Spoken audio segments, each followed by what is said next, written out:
I pulled into the driveway after a long day at the shop, looking forward to hugging my 10-year-old son, Jake. As I turned the key in the lock, an eerie silence greeted me instead of his usual excited chatter. A strange thump from the basement made my heart race. I rushed downstairs to find Jake unconscious on the cold concrete floor, blood trickling from his head. Racing back upstairs, I froze at the sight of my wife Diana calmly reading a book on the couch, not a hint of concern on her face. Before I continue with what happened next, let me know where you are watching from, and hit subscribe to find out when I share the next part of this dark family story. I still remember the day I first met Diana. 8 years ago, at a friend's barbecue in suburban Boston.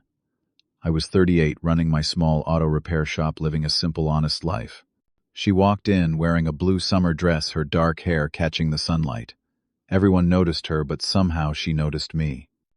Our mutual friend Mike introduced us, and within minutes, I was captivated by her intelligence and wit.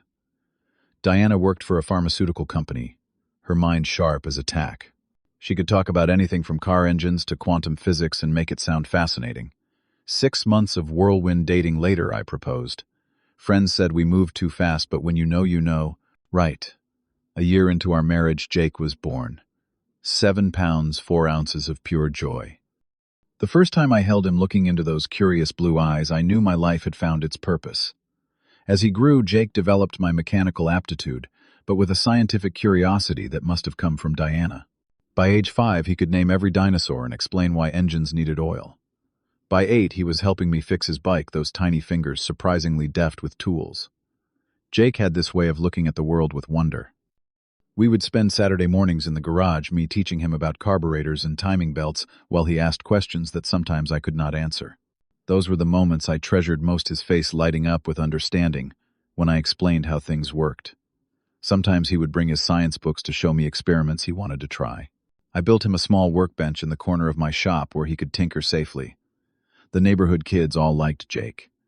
He was smart but never bragged about it, always willing to help others with homework or fix their toys. His teacher, Mrs. Johnson, told us at every parent-teacher conference that he had a bright future ahead. I swelled with pride, imagining him growing up to become an engineer or scientist, taking all that curiosity somewhere amazing. Looking back now, I can see the warning signs I ignored. Diana controlled our finances even though I earned most of the money. When I questioned a purchase or asked about our savings, she would remind me how her business degree made her better qualified to handle our money. She set increasingly strict rules for Jake, monitoring his friendship's homework, even the books he read. If I suggested she might be too rigid, she would say, "We are raising a successful man, not a mediocre one." My friends gradually stopped calling. When Jeff or Brian would invite me for poker nights or fishing trips, Diana would remind me that family men prioritize home over hobbies. Eventually, they stopped trying. Diana said it was natural as we got older, but sometimes I missed those connections. She filled our calendar with her colleagues' dinner parties and events where I felt out of place among doctors and executives who looked at my calloused hands with poorly disguised disdain. Diana took Jake to countless enrichment activities, music lessons, coding camps, advanced math tutoring, saying it was to give him every advantage. He grew quieter, the sparkle in his eyes dimming gradually. When I asked if he enjoyed all these activities, Diana would answer for him, "Of course he does. He wants to succeed in life." Jake would nod silently beside her. At night, I would sometimes hear him crying softly in his room. When I asked what was wrong, he would say he was just tired. Diana said boys his age were emotional, and I should not coddle him. "You will make him soft," she would say, "and the world eats soft men alive." I trusted her judgment. After all, she was smart, educated, successful. What did I know about raising a brilliant child? I was just a mechanic. Looking back, I realize I failed my son by believing her over what my own eyes and heart were telling me. Those rare moments in the garage were the only times I saw the real Jake anymore, and even those became less frequent as Diana scheduled more activities. She would say, "He cannot waste time playing with cars if he is going to get into a good college." I convinced myself it was all for his benefit, that the occasional bruises were from sports or childhood clumsiness, that his silence was concentration, not fear. I told myself Diana was helping him achieve greatness, pushing him because she believed in his potential. I was wrong, so terribly, unforgivably wrong. That Tuesday in April started like any other. I woke at 5:30, kissed Diana goodbye as she slept, and headed to the shop. A Mercedes with transmission problems, and 3 oil changes were on the schedule. By noon, my back was aching from leaning over engines, and a headache was forming behind my eyes. When Mrs. Gallagher canceled her 3 o'clock appointment, I decided to close early and surprise Jake. Maybe we could work on the model rocket kit I had bought him for his birthday, but that had remained unopened on his shelf. As I turned onto our street, an inexplicable sense of dread washed over me. Our house, a neat colonial with green shutters, looked peaceful in the afternoon sun, but something felt wrong. I parked in the driveway, noticing Diana's car was there, though she usually worked until 6. Inside the house was eerily quiet. No television, no music, none of Jake's typical after-school sounds. "Hello, anyone home?" my voice echoed through the entryway.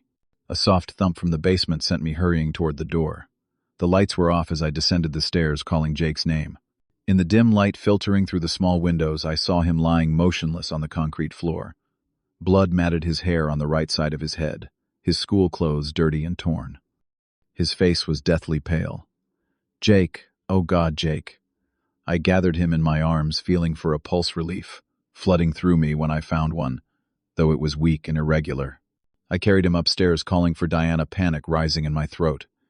I found her in the living room, calmly turning a page in her novel. She looked up at me, holding our unconscious son, as if I had merely interrupted her with a trivial question. "What happened to him?" I demanded, laying Jake on the couch, checking his breathing. Diana marked her place in the book with a finger. "He disobeyed me. Consequences are a part of my business," she said, her voice eerily calm. "He will wake up eventually. He always does.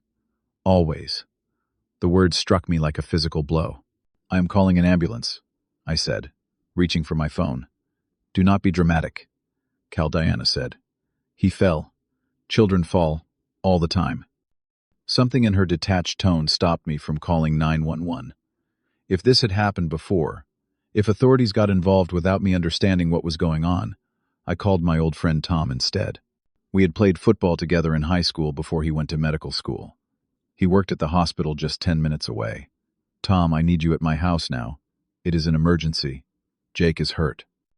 While waiting for Tom, I tried to rouse Jake, wiping the blood from his hair with a damp cloth, finding a nasty gash beneath. Diana remained in her chair, watching me with what looked almost like curiosity. "What did he do?" I asked, trying to keep my voice steady. "What could possibly justify this?" "He received a B+ on his science project," she said. "We agreed that anything less than an A was unacceptable. He needed to understand the consequences of mediocrity." I stared at her, unable to process her words. This was not the woman I married.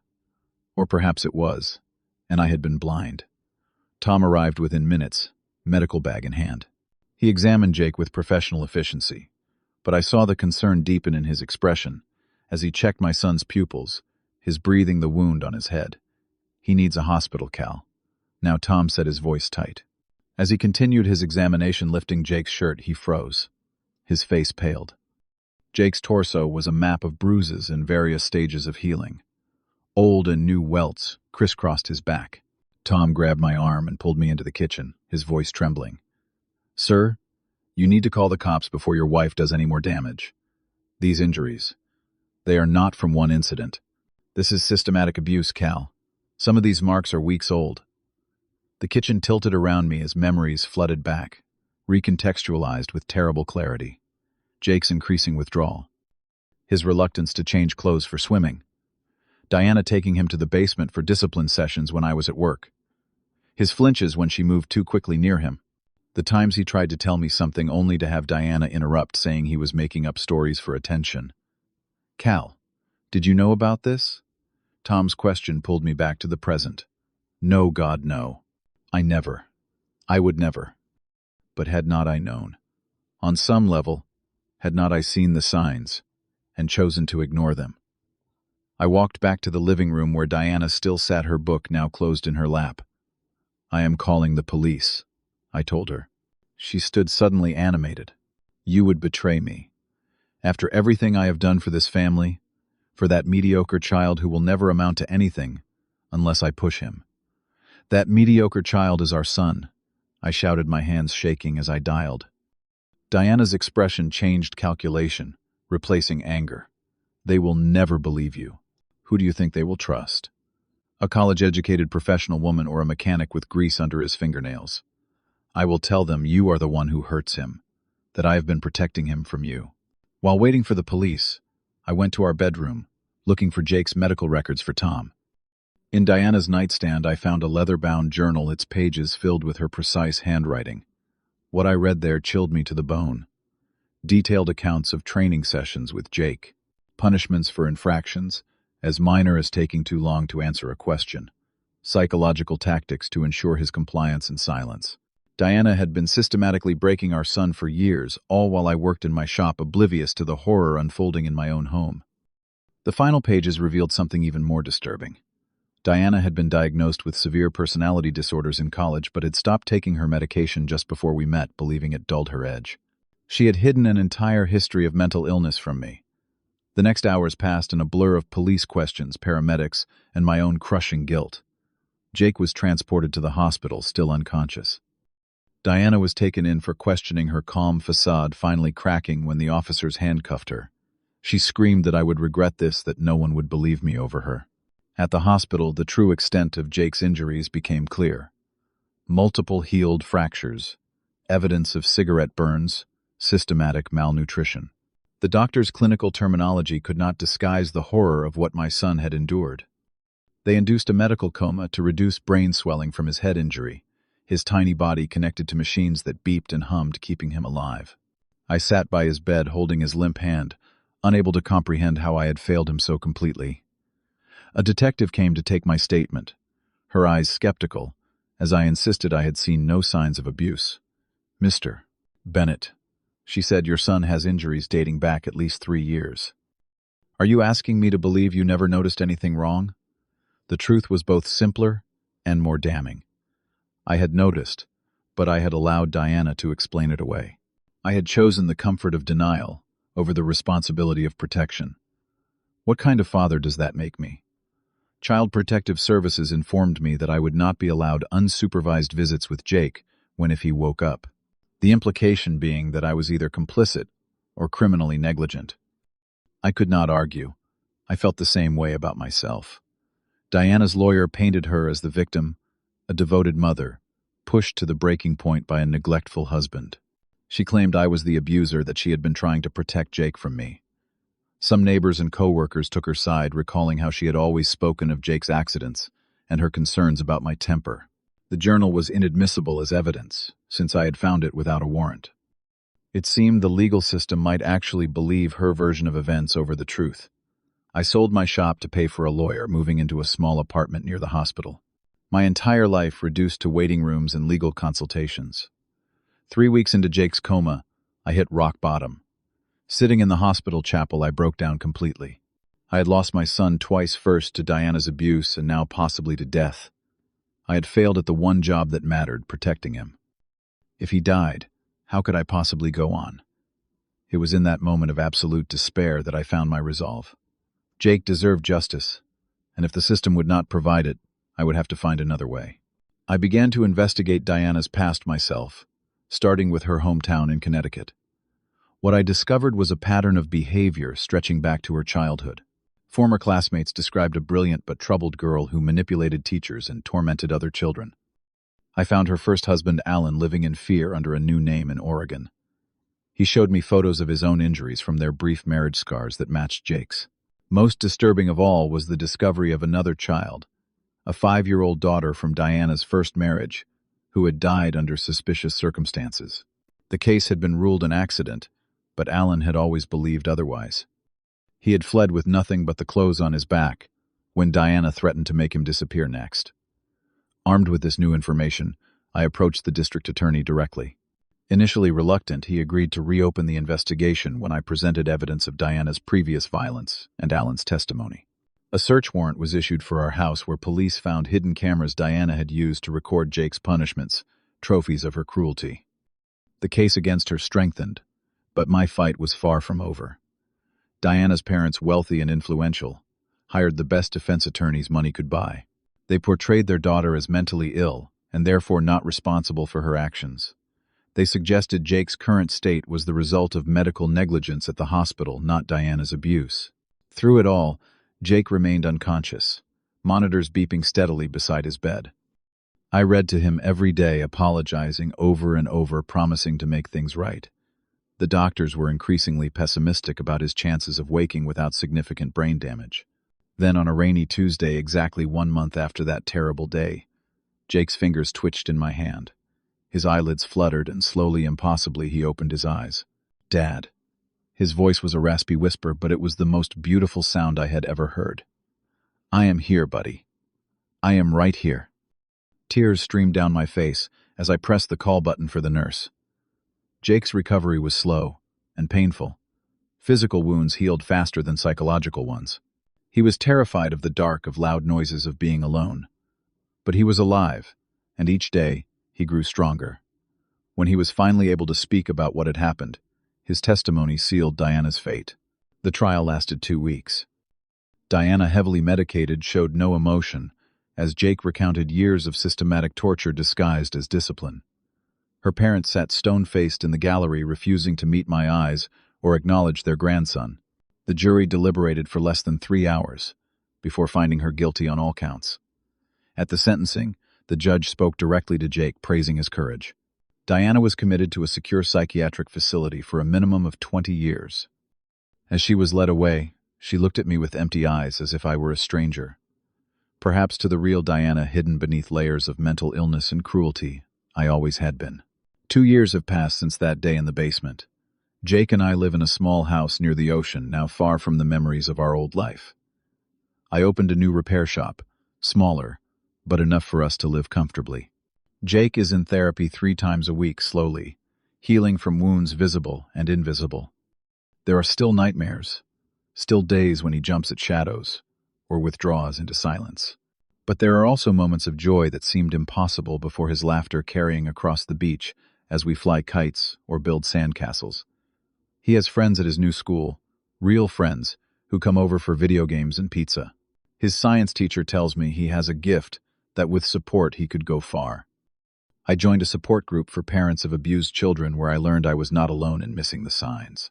Many of us were manipulated by partners who presented a perfect face to the world while terrorizing their children in private. Together we worked to educate others about the warning signs we missed, speaking at schools and community centers. Jake and I talk openly about what happened. I apologized to him 1,000 times for not protecting him, and one day he put his hand on my arm and said, "Dad, I knew you would save me eventually." That is what kept me going. His forgiveness is a gift I will never deserve, but will spend the rest of my life trying to earn. Diana's parents reached out recently, wanting to meet their grandson. Jake decided he was not ready, and I respected his choice. Some wounds take longer to heal, and some relationships may never be repaired. His courage in setting boundaries makes me prouder than I can express. The most important lesson I learned from this nightmare is that love without protection is not love at all. Real love means truly seeing the other person, listening when they try to tell you something, even when the truth is painful. It means choosing their safety over your comfort every single time. Jake is sleeping peacefully down the hall as I write this, safe in a home where he knows he is valued exactly as he is. Not for his grades or achievements, but for his kind heart and resilient spirit. Yesterday he told me he might want to become a doctor when he grows up, to help other kids who are hurt. Whatever path he chooses, I will be there to support him, not to control him. If you are watching this and something feels wrong in your home, please do not ignore those feelings like I did. Trust your instincts. Children rarely make up stories about abuse, but abusers always have explanations. If I had listened to Jake instead of Diana, years of suffering might have been prevented. What warning signs did you miss in your own relationships? Share in the comments below to help others recognize similar patterns. Hit like if this story touched you, subscribe for more stories of survival and healing, and share with someone who might need to hear this message. Thank you for listening to our story. And remember, sometimes the bravest thing we can do is admit we were wrong and fight to make it right.